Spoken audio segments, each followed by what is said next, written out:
Yeah. Okay.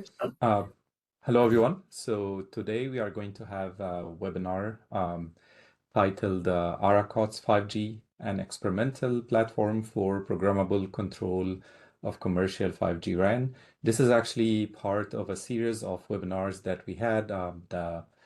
We had the recordings actually for the previous two webinars are on our website, arawireless.org. And also, once we are done with this one, we are going to put the recording as well. And then we have the last one actually in around 1 month. So quickly to introduce, Going is a PhD candidate in the Electrical and Computer Engineering department at Iowa State University. Her research looks at smart and flexible wireless networks, 5G, 6G, and future systems with focus on radio access network. She studied topics like MIMO, resource allocation, system design, and how learning methods can improve wireless systems. Her work connects theory and real-world testing to build wireless networks that are both strong and practical. Here at Iowa State, she had worked on the commercial 5G systems, open source network tools, and large wireless test setups. Before coming to Iowa State University, she had like over 10 years in industrial experience at China Mobile Research Institute and Nokia Siemens Networks. There, she worked on 5G system testing, MIMO improvements, and protocol design. Her long-term goal is to help build smart wireless systems for the future. With that, I will give the floor to you, and please start your presentation. Thank you, Dr. Salim. So I will start today's topics about one of our ARA platform, that is commercial 5G, an experimental platform for programmable control of commercial 5G RAN.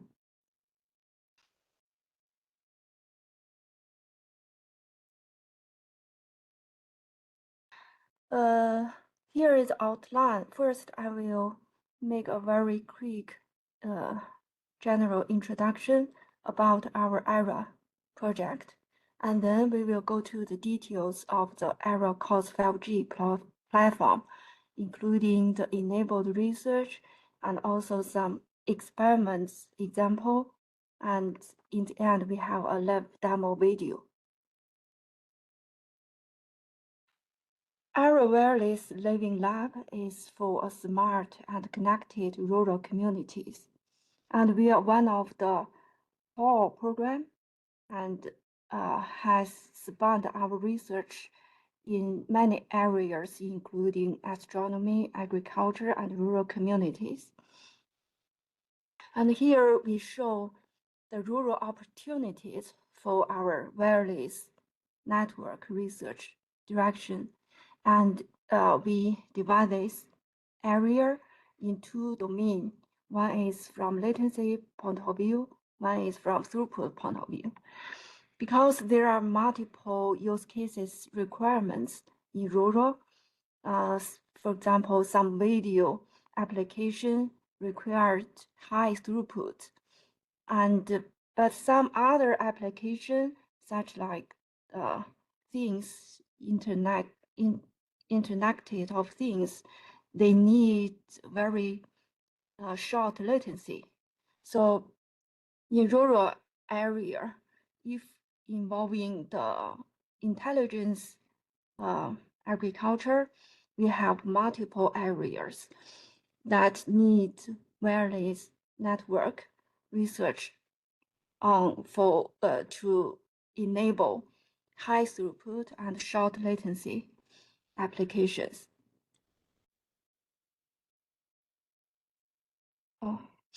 And for in our ARA project, we have many crops farms and some third-party cooperators, like some city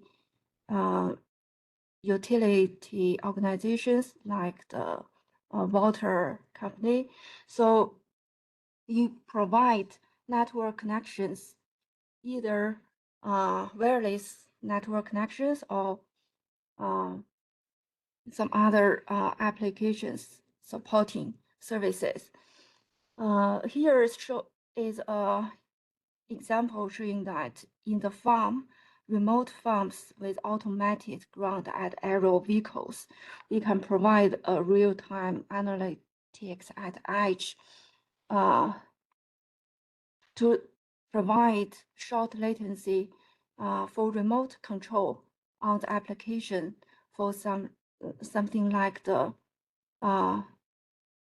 field control to check the crop status and control some farm technical related operations on the farm through our wireless network. And next, I will introduce the area deployment in the central area. We are in AIMS and in agriculture and rural settings, we have deployed those color circle points for the Geno Bs or some backhaul stations.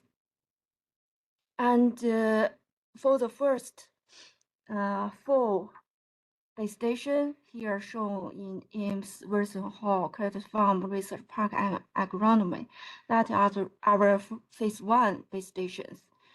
Today, our topic about the AraCOTS5G. Actually, we have those 4 base stations using Ericsson Geno Bs. And in the phase 2, we also build more base stations, spanning more coverage area, and this spanning almost 30 kilometers. And some base station actually use wireless link for the backhaul transmission.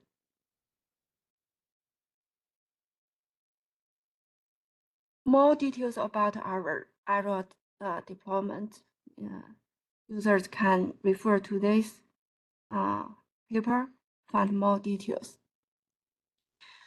Actually, in our wireless platform, we include 2 big areas. One is RAN, that is radio access network, and another group is AraHall, that is the backhaul link. RAN is for the network connection between the UE and user end devices, between the user end devices and the Geno B base station. And the hall is for the network connection, network access between the Geno B to the core network.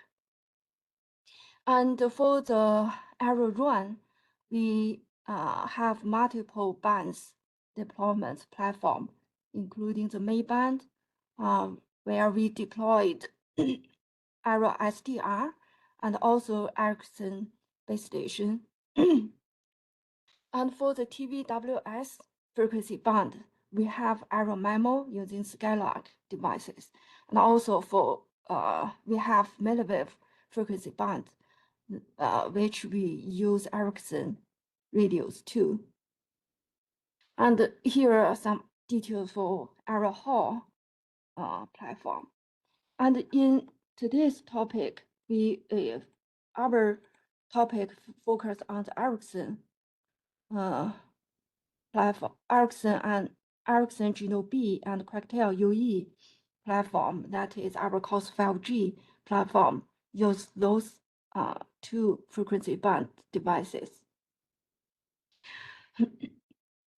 Then we will go to the details of AraCOTS5G.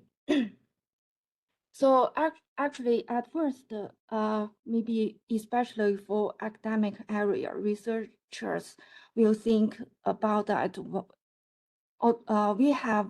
We already have some simulation-based platform and also some software SDR platform, why we need a commercial grade production network devices for the research. So I listed here some comparisons. Actually, for commercial grade productions like the Ericsson radios, they have worked in the cellular network for more than 30 or 40 years. So actually, they have a full stack and full stack of the 3GPP architecture implementation, and also usually they involve the latest features in their productions. But for SDR point of view, that is more flexible because they open all the code level to public. So that is a strength of the SDR. And for simulation platform, that is full theoretical features. They can, if we use some simulation platform, we can control all the theoretical features by our own self. We can, but there's some weakness we will talk about here. For AraCOTS5G, since a lot of vendors have their priorities, so we have limited programmability on the AraCOTS5G platform. And if compared for the SDR, although it has in total code level open to public, but it usually makes some advanced or the near features on SDR platform. I have some comparison in next page to compare what kind of features missed in SDR. And if for simulation platform, the weakness is it doesn't have a real world scenario, so it has many constraints. It all based on theoretical simulation. And AraCOTS5G platform, we use Ericsson radio of this model and with this baseband processor, and it can realize almost 80 to 95% of 3GPP release 19 and 20 features. And SDR based on some search on web on internet. For example, SRS Run or OAI, typically they support only about 40 to 60%. And most of them can support based on release 15 or 16, and partial supported for release 17 and 18. So there is a gap between the SDR platform and the AraCOTS5G platform. That's around 35 to 55%. That is the latest features that AraCOTS5G can have, but SDR don't have. And in our area-specific AraCOTS5G platform, here is our base station. This is one of our base station at Agron Farm. And here I enlarge this device here. So here, this is a mid-band. Can you see my screen? Sorry, I will. Here is a mid-band radio, and here is a milliwave radio. And on this right-hand side, this is our field deployed UE. We use a Quacktail RG530 module as a UE to get the end-to-end measurement.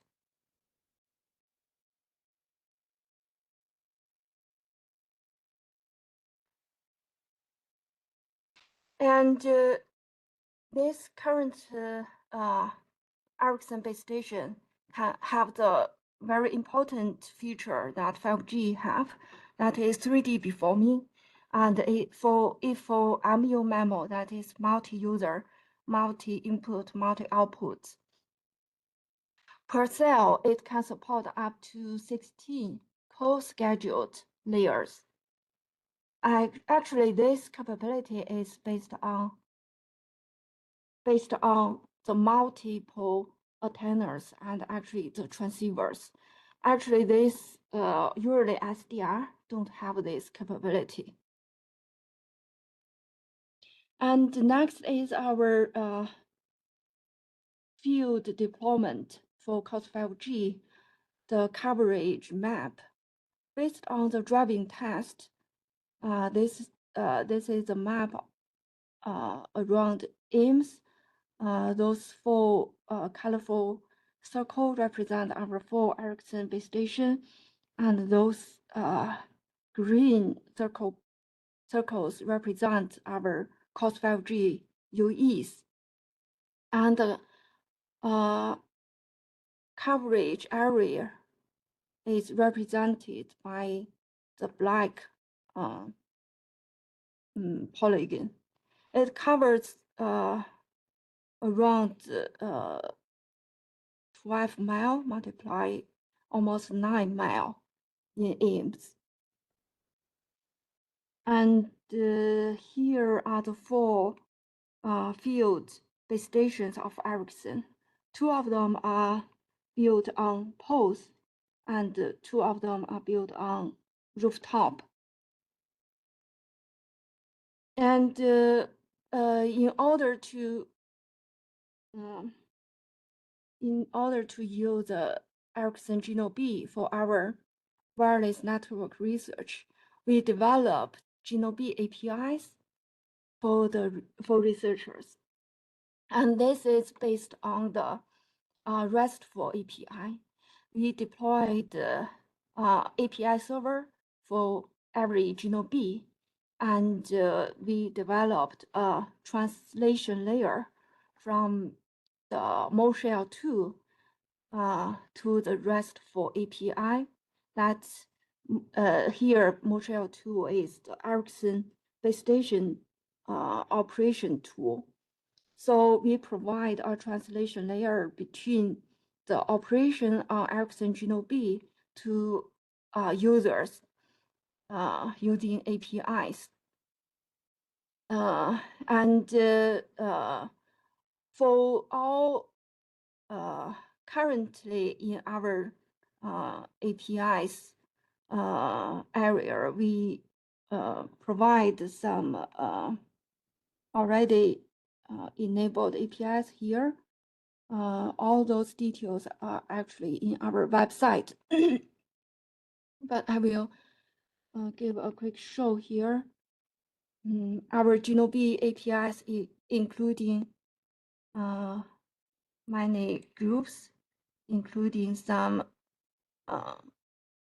cell coverage related topic, including range control, some parameters control, SSB power, and also for some downlink and uplink power settings. And also we have some MIMO related configurations. Currently, we open the CSRS configuration to public. And also, we also have some open source call integration related APIs. That is for the call network configurations on the GNOB.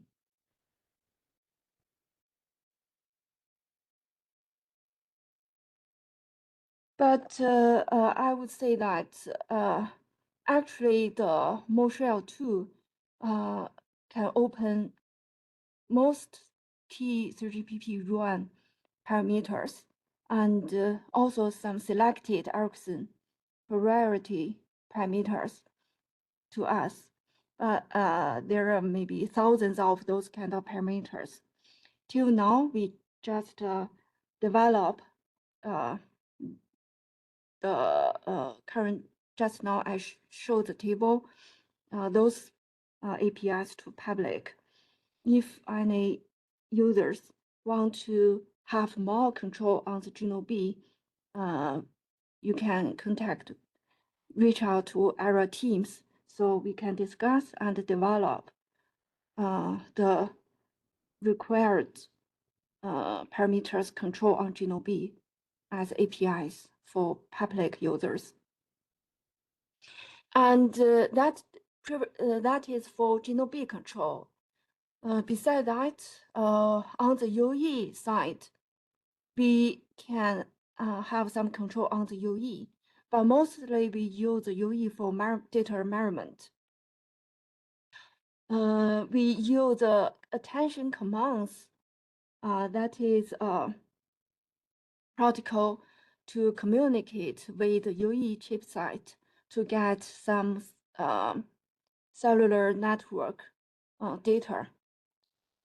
That is protocol, and we use the Minicom terminal to send those AT commands with the Quectel UE. And currently, we can provide those metrics to public, including some basic ISRP receive signal strength and also SINR, and also some UE CSI channel status information measurement feedback to public, including CQI details, including PMI, RI CQI, that is for MIMO operation. Those metrics are the metrics measured by the UE that will be reported to GNOB. And besides that, we also provide some downlink real scheduled metrics to public, including the MCS, the and modulation order, and the number of real scheduled layers. And also some real scheduled, the number of RBs, RB is radio blocks, and also the TB size, transmission block size. So above is all metrics that we get from the AT commands. And beside that, user can also run some other tool to get throughput or ping RTT, etc. And based on the above GNOB APIs and also the UE measurement, our experiment workflow in Ara, we run this like this. First, for outside user can log in the web portal to resolve some resources, like for example, one of our AraCOTS5G GNOB or one of our field deploy UE. And then if some user interested in call network, they can also reserve some resources in the Ara data center for open source call related research. And next, user will create a container based on the reserved resources. Like here, on the UE, some UE experiment container. And on GNOB, there will be run experiment container. And similar in the call network, there is open source call experiment container. All of those containers, we have images already be ready to public, which can be found in our Ara user menu. And then user can continue their experiment executions on those inside those containers, and especially run UE measurement to collect data. After their experiment, user can delete their container and and then release those reserved resources, and then log out. And for now, for AraCOTS5G, here let's some enabled research. One is from the run point of view. We can provide some measurement both in midband and milliwave. We can here show an example that we can change some GNOB transmitting power, the total transmitting power or the SSB power control, and also change the RACH. RACH is a radio access physical procedure related parameters, and also uplink power control related parameters to do some coverage related experiment using a real world GNOB and UEs. We based on the APIs, we provide both downlink and uplink link level control for the coverage related experiment. Using this, we can user can research on some cell edge reliability analysis, or we can use this platform to evaluate some propagation models. And we also deploy some weather station, so user can also analyze channel behaviors involving weather environments metrics. Besides that, we also have some detail about massive MIMO deforming related control. Since COTS5G have this capability, the multiple antenna array, multiple transceivers, and 16 and 8 co-scheduled MU memory layers for midband and milliwave band, respectively, we can dive deeply into the massive MIMO related research. Here show an example about different CSIRs port configurations on Ericsson GNOB, and then we can measure on the UE to analyze the different CSIRs ports impacts on the real end-to-end user throughput from many aspects. We have a detailed case study in the later. And we also have code book deforming and reciprocity based deforming comparisons capability based on our COTS5G platform. So those are all RAN-related research enabled. And besides that, we already integrated open source core network to our commercial RAN. So we can evaluate different open source core versions on our commercial RAN from many point of view. And build on this, actually in the future, we can also have some potential research directions like machine learning or AI-based cellular system optimization.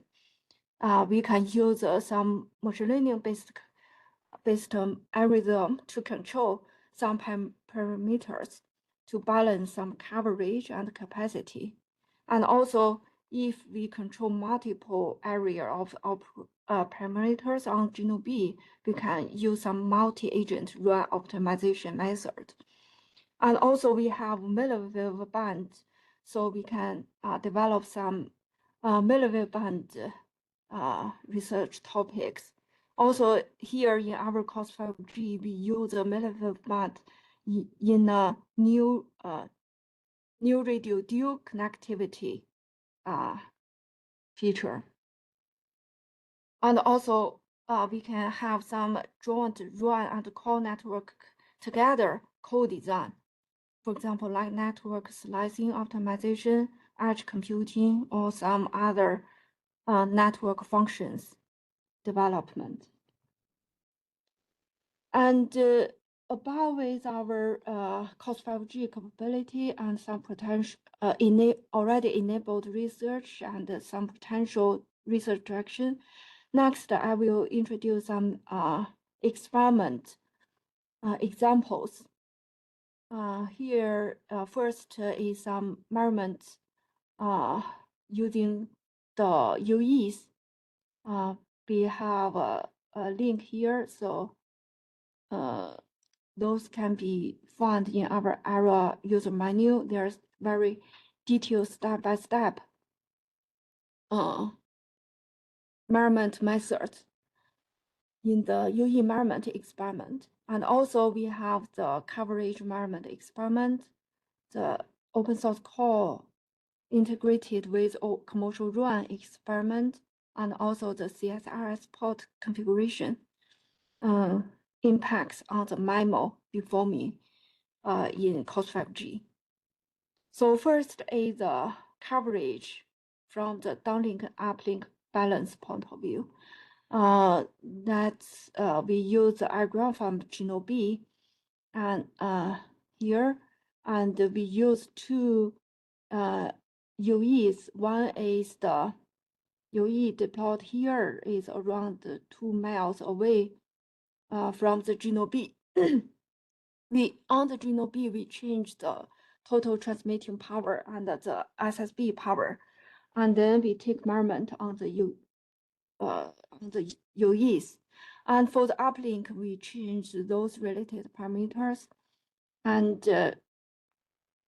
before the power, those parameters optimization, the coverage is only about 2 miles away. But after the enhanced coverage related parameters configuration, the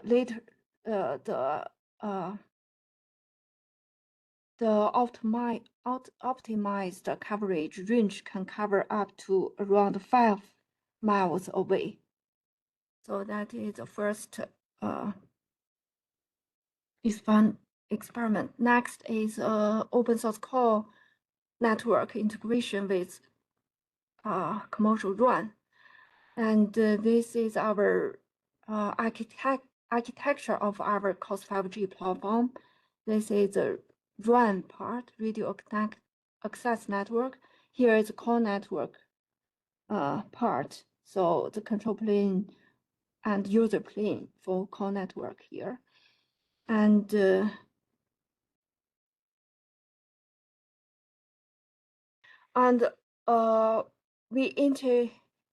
later we integrated the open source core into our commercial run. So previously we used Ericsson core network, and then we transfer that core network part to the open source core network, which is deployed in our data center. And we compare the previous Ericsson core network with open source core networks from latency point of view and throughput point of view. And we demonstrate that open source core can meet the requirement of the ITU for eMBB services requirement. And also we analyze the stability of the open source core. And here we show the control plane latency and also the throughput distribution. And most of them can guarantee at least 100 megabps that meets the eMBB application requirement defined by ITU. And next, we will go to the MIMO performing related experiment through the CSRS control. First is some background for CSRS, channel state information reference signal. That is a downlink physical signal in 5G, designed for channel measurement and interference measurement.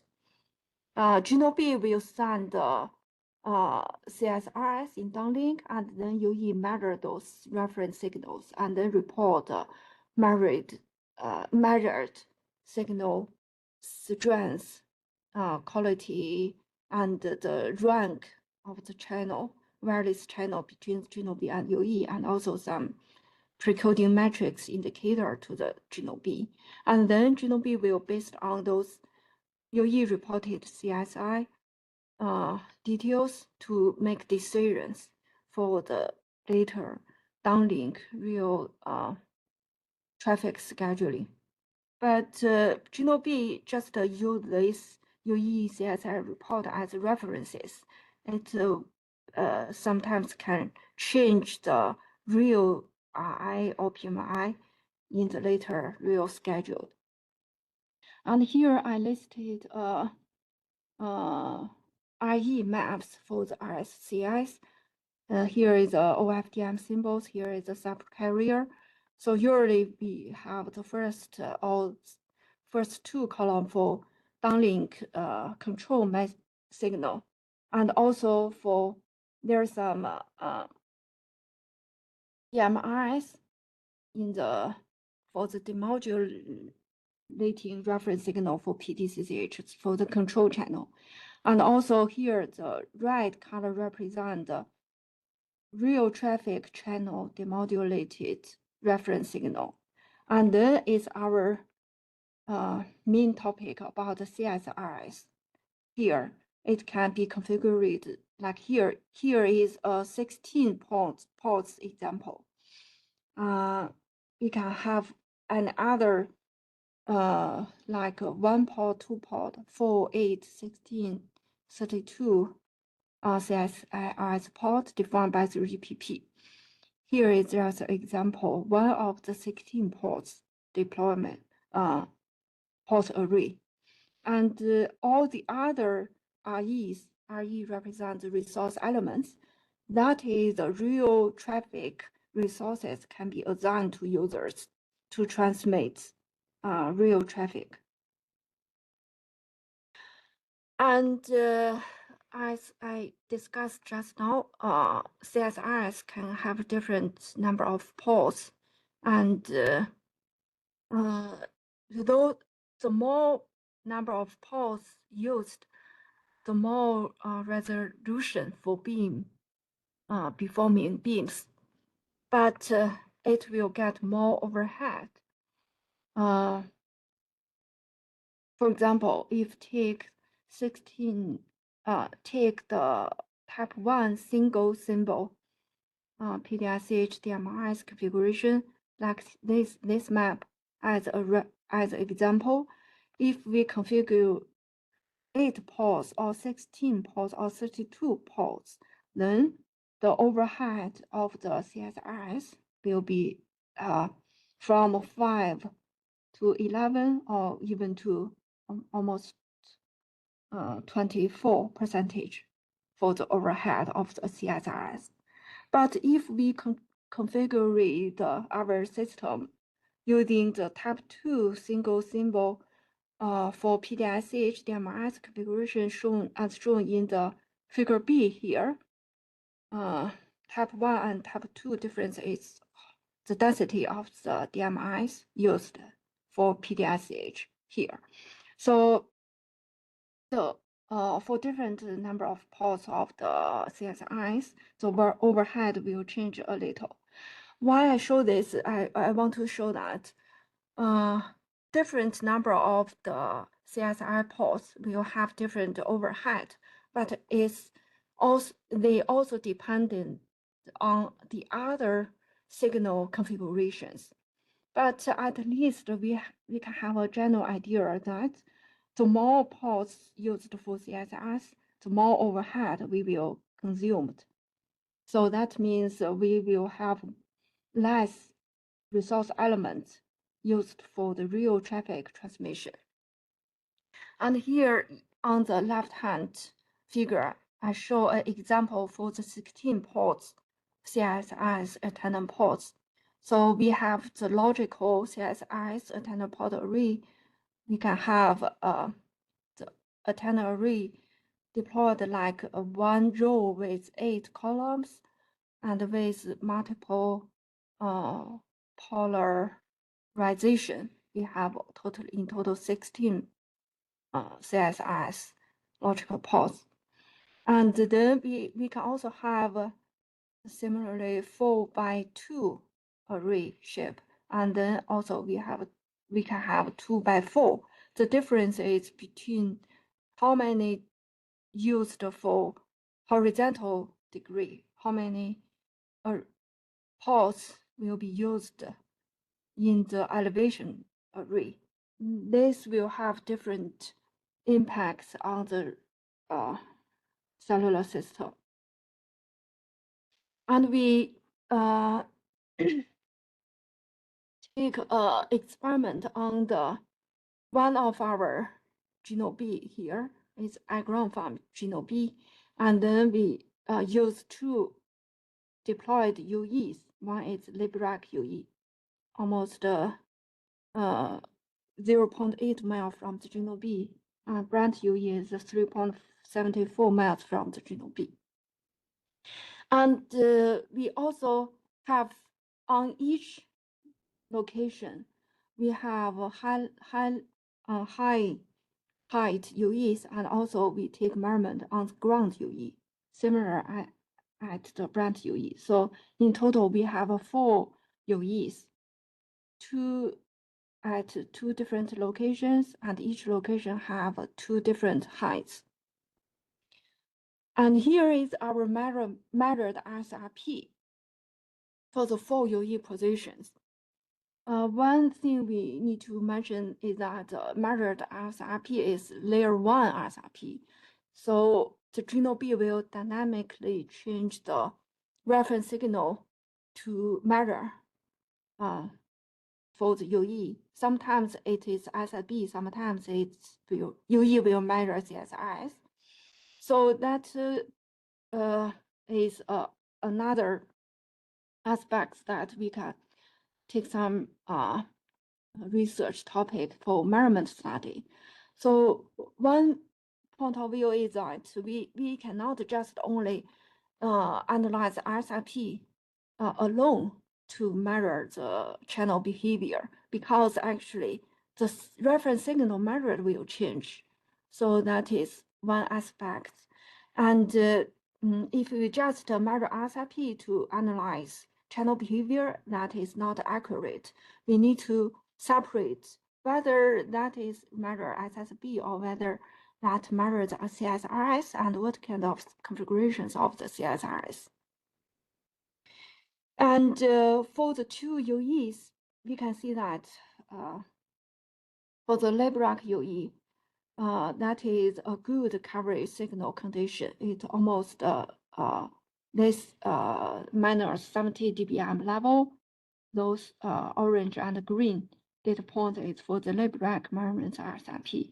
And for the brand house, that is a little far away from the genome B. So the signal receive power is lower, almost minus 86 dBm, those blue and red data points. So we will use those good area UEs and also a fair coverage area UE and 2 different UE heights to evaluate the different CSRS post impacts on the system.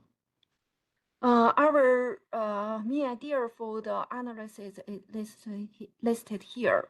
We change the CSRS configuration, then it will change the UE CS feedback, and then the CS feedback changed will change the genome B precoder to do some genome B scheduler to make decisions on the precoder selection and rank adaptation. And this procedure will change the real scheduled downlink MCS, modulation order, number of layers, and RB allocation. And this will change the final TB size and throughput. And here we show the CSI report on the 4 different UE positions if we change the CSRS port array. We can see that from for different UE hat, different coverage location, the CSI report has different behaviors if the CS port's configuration array changed. And also, we can analyze the downlink scheduled transmitting downlink number of layers. Sometimes when we use the 8 ports, for all 4 UE positions, mostly they use only 2 layers. But if we increase the number of ports for CSIs, the scheduled downlink mammal layers will be increased.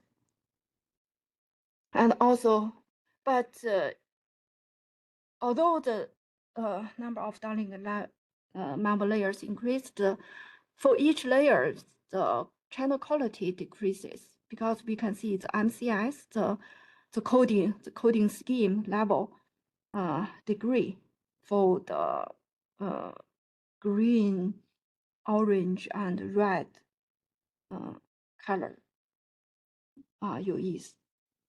And also similarly, the modulation order also decreased. That is our one observation on our real system GNOB UE environment. And then based on the previous downlink scheduled metrics, the real scheduled number of RBs and the TB size changed accordingly. Here is some more details. And in the end, the impacts actually is on the throughput. We can see that for the brand high, the blue bar, its final throughput result is almost totally different from the other 3 UE positions. That is our real-world AraCOTS5G platform observation for this CSRS port configuration experiment. So our one summary for all the CSRS related experiment result is that for different coverage location, different heights of the UE, the CSRS ports need to carefully configure it accordingly. So for a real-world GNOB and UE, there are multiple GNOBs. For each GNOB, there are maybe tens of or hundreds of UEs. Those kind of configuration cannot be done manually, so we can involve machine learning aided optimization in this area.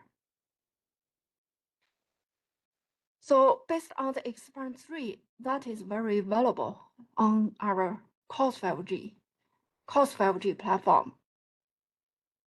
We can have some insights that the port count alone is not enough for the end user throughput evaluation. And also the logical port array azimuth elevation arrangement matters. And also based on the real world measurement, higher the number of scheduled downlink mammal layers, the higher not means to get higher throughput, because it's maybe for each layer, the channel quality may be decreased. And also more RBs do not guarantee more throughput because spectral efficiency can collapse. And so our final result is that coverage and height of the UE should be carefully configured with the CSRS design. Those of insights actually is very hard to get from SDR-based or simulation-based platform. That is our real-world commercial AraCOTS5G platform experiment platform can provide to researchers. So then I will. So going just in sake of time, I prepared the link for the demo video. I'm going to send it to our audience. Can you just quickly just describe what within this demo, and then we will jump after that to the Q&A just to keep, our, time within the hour, so that because the video itself is going to take some time, right? So we want to keep ourselves within the 1 hour for our webinar. Okay. So just like in less than 1 minute, just describe what within this demo, and I'm going to send the link now in the chat. Yeah, Thank you. sure. Okay. So, yeah, actually the demo, including how to reserve the how to log in our Ara web portal, how to reserve the resource list, how to create container, and how to run those experiments step by step. The experiment actually we have user manual in our website, but we can provide the live demo video link later after our session. And here list some references for our AraCOTS5G platform. Thank you. Any questions? Thank you very much, Going. So for our audience, please, if you have any question, you can unmute and ask your question, or if you want to put your question in the chat, I'm going to monitor chat for that. But I think the best way actually is to just unmute and or raise your hand, and then Ali, if you can help with coordinating that.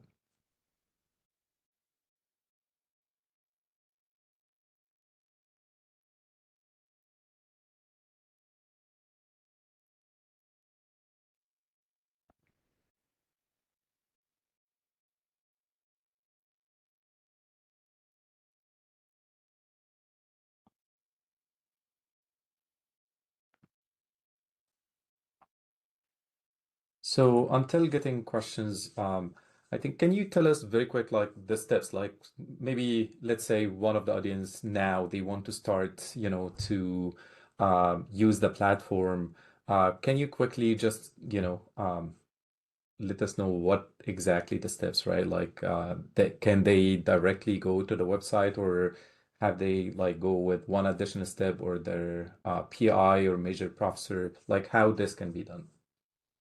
Yeah, actually we have some experiment step-by-step user manual in our website. If click here, did I share the whole screen?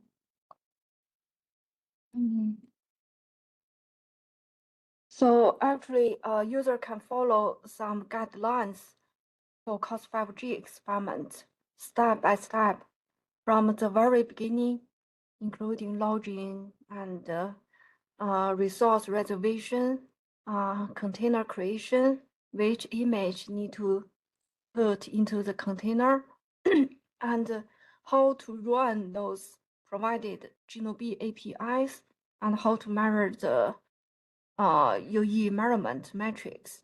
All detailed steps are in our website, the user manual in the AraCOTS5G run experiments.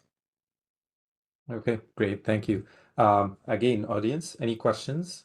I tried to give you the opportunity to unmute. So again, if you have any question, please unmute and ask your question.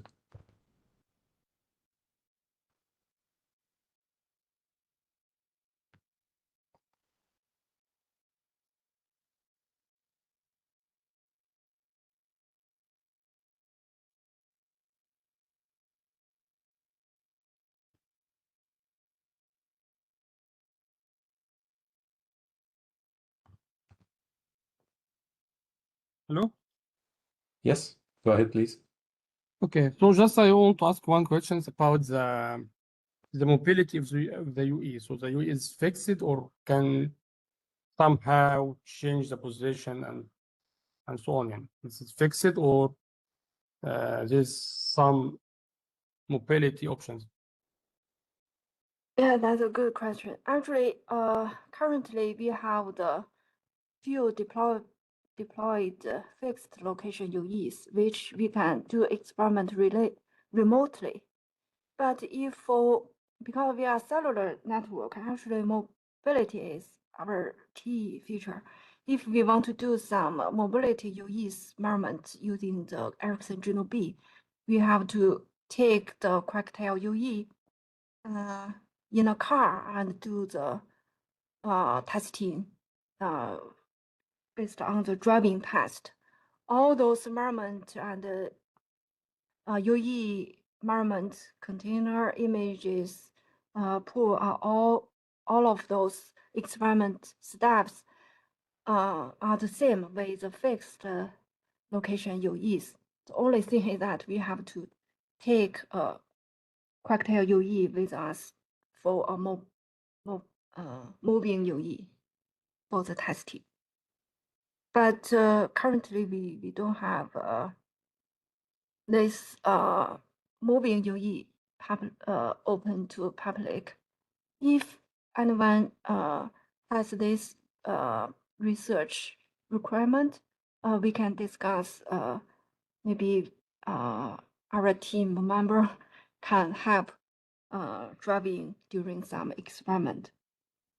So to summarize, if anyone wants to use the fixed UEs, they can use it without any contact with us, like they don't have to request anything. But if mobility is needed, actually you have to coordinate with our team and we can see how this can go.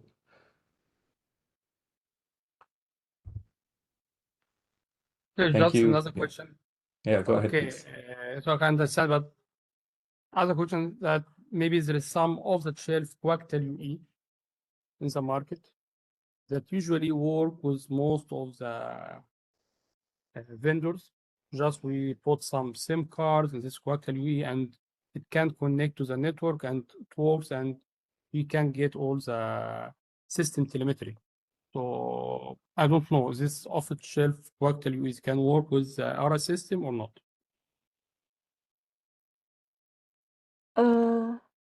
If I hear correctly, so for the UE, the SIM card, we have our own burned SIM card. We don't use the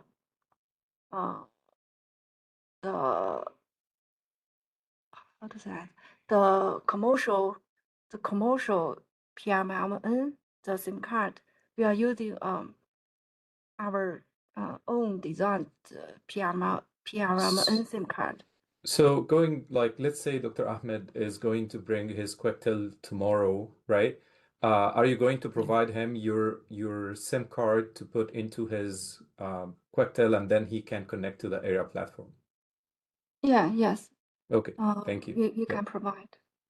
We have many available SIM cards can be used for users. Yep. Yep. Okay, thank you. Yep. Thank you. Any other questions?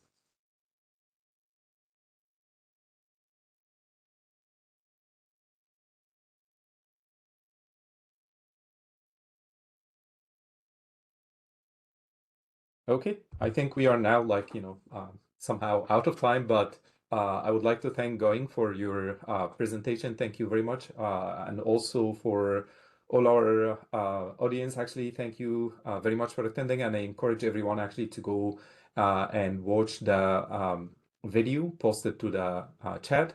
This is around like maximum 15 minutes, but it's going over all the steps from, starting with going into our portal, reservation, and then performing an experiment. So thank you again, and we'll see you in future webinars.